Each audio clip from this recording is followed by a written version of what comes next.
የአቶ እንዳለ ልጆች። አቶ እንዳለ በውቢቷ ሐዋሳ ከተማ በግል ሥራ ላይ ተሰማርተው የሚገኙ ታታሪ፣ አስተዋይና ቅን የሶስት ልጆች አባት ናቸው።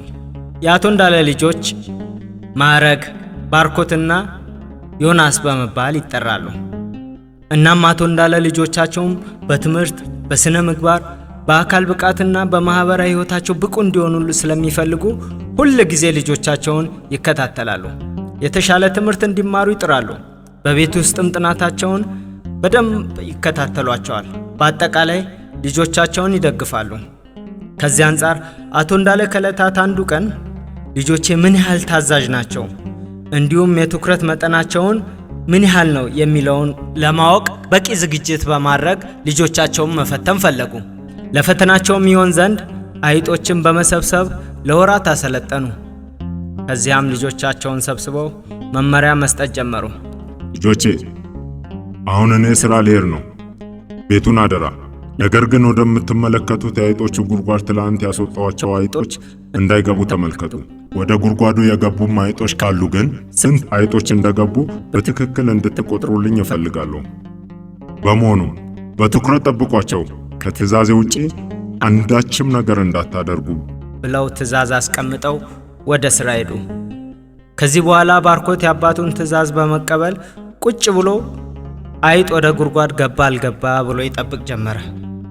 ማዕረግም ዝም ብዬ ከምቀመጥ በማለት የእናቷን ስልክ አንስታ ዩቲዩብ ከፍታ ከልጆች መንገድ ቻናል ላይ ልብ አንጠልጣይ ፕሮግራሞችን ማየት ጀመረች።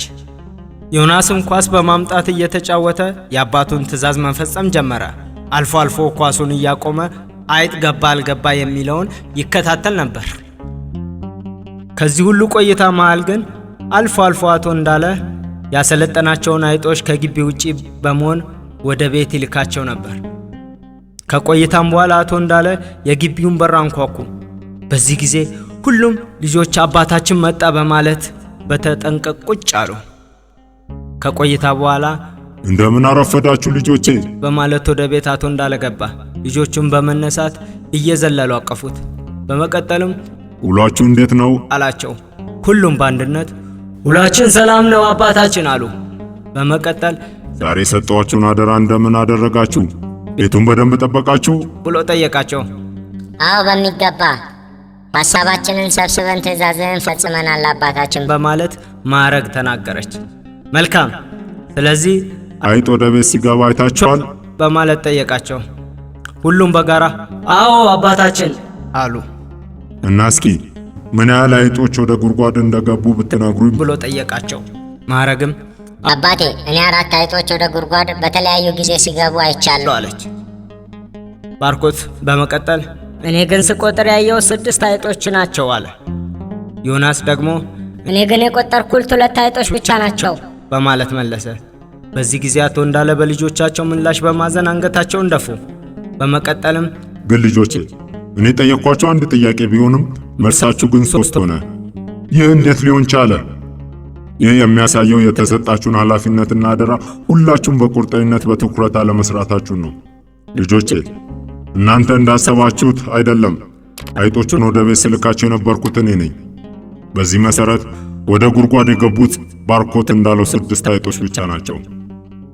ማዕረግና ዮናስ ግን ያልቆጠራችሁትንና ያላያቻቸውን አይጦች ነው በግምት የጠራችሁት። ይህ ደግሞ ምን ያህል ግድየለሽነታችሁና በውሸት ለማለፍ ያደረጋችሁትን ጥረት ተመልክቻለሁ። በዚህ እጅጉን አዝናለሁ። ነገር ግን ባርኮት ኃላፊነቱን በአግባቡ ስለተወጣ እጅጉን አመሰግናለሁ። ለዚህ ደግሞ በቀጣይ ክረምት ምስጋናዬን ለማሳየት ስል በኢትዮጵያ ውስጥ ከሚገኙ ብርቅዬ ቅርሶች ካሉበት አካባቢ ጥያ ትክል ድንጋይንና በጎንደር የፋሲልን ቤተ መንግሥት የሚጎበኝ ይሆናል። እስከዛም መዝናኛ የሆነው ዘንድ ዛሬ ሳይክል እገዛለታለሁ አለ። በዚህ ጊዜ ባርኮት በደስታ የአባቱን ጉልበት ሳመ። አቶ እንዳለም ልጆቹን እስኪ በማለት ሰብስቦ ሁላችሁም የኔ ልጆች ናችሁ፣ እወዳችኋለሁ። ነገር ግን በሕይወታችሁ መቅደም ያለበትን ነገር አስቀድሙ። ሁሉም የራሱ ጊዜ ስላለው ብሎ በፍቅር አቀፋቸው።